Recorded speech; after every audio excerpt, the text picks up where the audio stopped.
Oh my goodness. We're up to our fourth lesson on sentences and you're still here. You might be a linguist. I hope that you're feeling okay so far because we're going to add more in this lesson. So,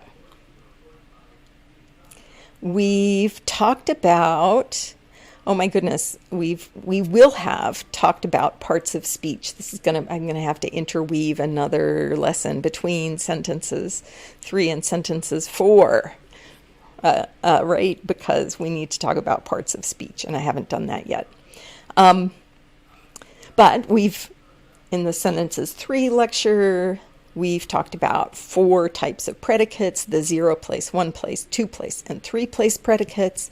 And then we've added stuff in with modifiers so that we can talk about the things we want to be able to talk about, even when we've run out of predicates that allow us to encode those things as single verbs. All right. I think I said at a point that just because we say that the meaning of a verb requires there to be, say, 2 arguments, or 1 argument or 3 arguments, it's not that doesn't mean that every time you say a sentence, you say all of the arguments. Sometimes you don't. So you'll recall we had this weird situation where you can, some languages like English, maybe also Ute, require you to put a pronoun to express the argument of a 0 place predicate, even though this doesn't mean anything. Those same languages might let us say sentences where we don't say any of the arguments out loud. So, sit. Imagine I'm talking to my dog. I would never say that to you, a human, but I might say sit to my dog and expect them to sit. So sit as a verb is a 1 place predicate. If there's a sitting event, somebody's got to sit, right?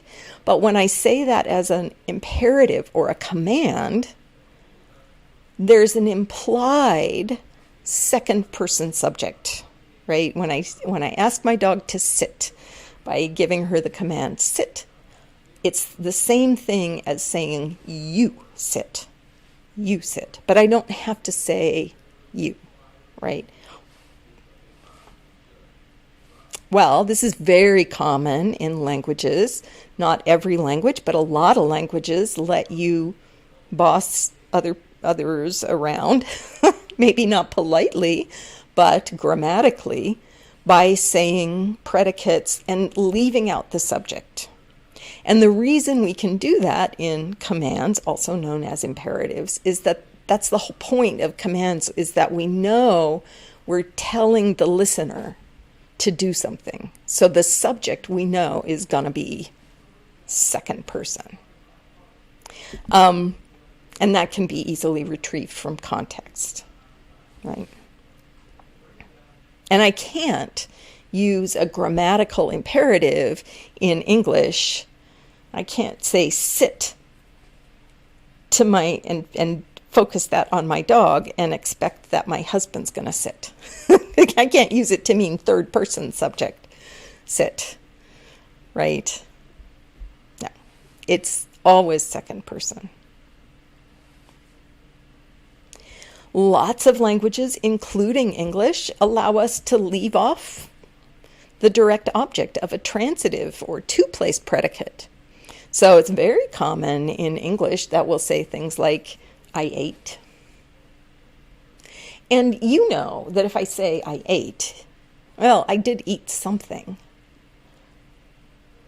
But because we both know that, we don't have to say it. So languages allow us to be efficient, right? We can leave stuff out if our listener is definitely going to understand it anyway. Funny story about leaving out objects for verbs like eat is that we can only do that and be nice if the thing that we ate was a normal thing to eat. Like if I ate lunch and you ask, I had an apple for lunch, and you ask, hey, what happened? What did you do at lunch? I can say, I ate. And if later you find out that I ate an apple, you're going to think, okay, she told me the truth.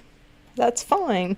But if later you find out that I ate, I don't know, something that I shouldn't have, that's not an eating thing. I ate the letter I was going to send my arch enemy, threatening them. Then it's very weird to just say I ate. What did you do? Well, I ate. No, you got to be eating something that's normal to be eaten. And that's because if you leave stuff out, maybe, and you're trying to communicate, you're relying on normal contextual understanding between you and the person you're talking to, right? But eat is still a two-place predicate, even if you don't say the direct object. And it's understood that way. Now, there are some two-place predicates that are really interesting. You can leave the direct object out, and when you do, they turn into reflexives. A reflexive sentence is one where the subject and the direct object are the same individual. So, bathe is a predicate that can be a two-place predicate. I think it is a two-place predicate. There's someone who does it, there's someone who receives it. But when we say I bathed and we don't have a direct object there, what we're saying is that we're the subject and also we're the object. It's something like I bathed myself, right? Shave is another verb that does this. If I say I shaved the fuzz off my sweater, that's fine. But if I say I shaved, it means I shaved myself, right? Some languages let you leave out information, leave out arguments, because the information about the arguments is built into the other parts of the sentence. So, of course, Spanish is like this. You know that you don't have to say something like, yo hablo español. You can just say hablo español. And that's because the verb has the information that it's a first person subject.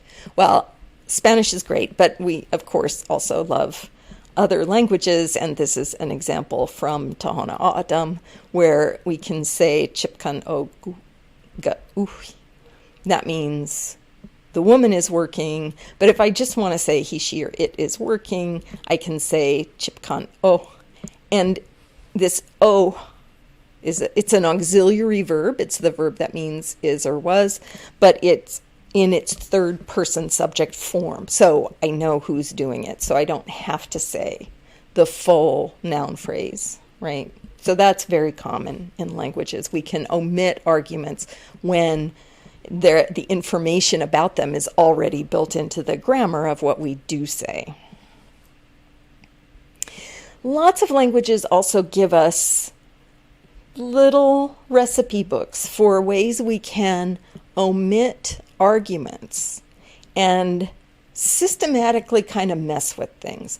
So probably the most famous example of this kind of grammatical recipe from English is the passive. And the passive is, so people call it the passive voice. Sometimes people call it a passive transformation. But passive is a sentence form where you started with, let's say, a two-place predicate, like make, and two-place predicate, the subject will be the one doing the making, and the direct object will be the thing being made. So I made mistakes. We'd say that's an active sentence. That's in the active voice, or it's a simple transitive sentence. We can say roughly that same information in English by messing with the sentence. So we take the thing that's actually understood to be the direct object of make, the thing being made, and we put it in subject position. And then we mess a little bit with the verb, right? And we get a sentence where the predicate, two-place predicate, make, it feels like a complete sentence, but we're not saying the subject. And it's also not necessarily clear from the context who the subject is, right? So this particular phrase, mistakes were made, that particular sentence is an example of that people will use of how we talk to avoid responsibility for stuff, right? We're purposefully not telling you who's the subject, right? Now, this process or this recipe, the passive, is something that's found in English. It's found in lots of languages. Not all languages have exactly this kind of recipe. So we can explore to see whether an unfamiliar language or a language we're trying to learn might have it. But if it exists, it always has these kind of properties. The thing that is the direct object of the verb gets put in a position where subjects usually go. And the subject is either left out entirely, like in mistakes were made, or the subject can be put back into the sentence, but when it is, it's put back in as a modifier, right? Mistakes were made by me. I will admit to it, right? Those are the key features of passive sentences. And again, not every language has passive sentences, but a lot of them do, and we can look for them by looking for those properties. Languages that allow passives, often you can passivize a two-place predicate, like make, a transitive predicate. You might even be able to passivize a three-place predicate, right? Where you take the direct object from the active sentence, you put it where the subject should be, you mess around with the verb. In English, that's what passives require. And then you keep the indirect object, right? But you leave the subject out, or if you want to reintroduce the subject, you do it as a modifier, right? So it's possible sometimes to passivize ditransitive verbs, and then when you do that, the passive kind of looks like a two-place predicate, but it's not, because there's a missing subject, which can be reintroduced as a modifier if you want. All right? Okay, so passive. We talk about passive as an operation that removes a subject argument and promotes a direct object into the subject sort of slot of a sentence.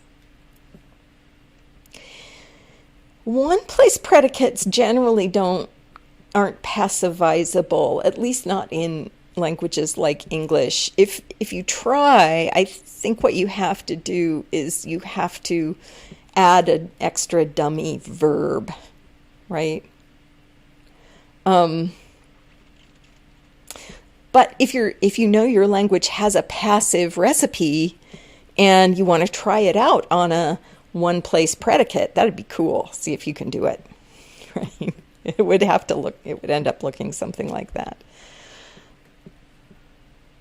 Now, there's another kind of argument removal recipe that some verbs in some languages allow, and this one's it's not as commonly discussed. And if you want to just skip this entirely, please do. But if you think this stuff is interesting, pay attention here. These are cool. They're called middles or middle voice. And you get a middle. So here's an active voice sentence using the verb break. Subject, I'm the one breaking something, and the thing I broke is the glass. The middle takes the direct object and puts it in subject position, and then you're just done. And the difference between a middle and a passive, well, in English, your passives get this weird verb change. It would say the glass was broken. That would be the passive version. The glass was broken. The middle version, the glass broke, it's literally just the same verb. Nothing's happened to it, but there's no subject, right? It's almost like the meaning of break changes a little bit, and this version of break is it's a one place predicate where and you can't, in a middle, you can't reintroduce the subject. So I can't say the glass broke by me and have that mean that I'm the one who broke the glass. If I say the glass broke by me in English, what you mean, the meaning of that modifier by me is it's about the location of the breaking. It's not who did it, right? So middles genuinely get rid of that subject in a really deep way. And only some verbs in English let you have a middle version. So I can't say, I made the photograph. That's the active sentence. If I make it into a middle, I'd have to say the photograph made, and that's not grammatical. So I can't do a middle with make in English, but I can do a middle with break in English. All right. So we've seen some examples of ways that you can say whole sentences, even though you're not including all the arguments of the verb. So in some forms of sentences like commands, in some cases where the information is clear from the context, in some cases where the information is already encoded in the verb, and then sometimes your language even gives you ways to genuinely omit arguments, like in a passive or in a middle. The arguments don't go away necessarily from the meaning of the verb, but they just get left out of the sentence. So maybe the languages you're interested in studying, maybe your language has some of these recipes too. Maybe the rules are a little different for when you cannot say the thing. And that's a very interesting thing to explore as a syntactician. All right, you have made it to the end of this video. I hope to see you in the next one.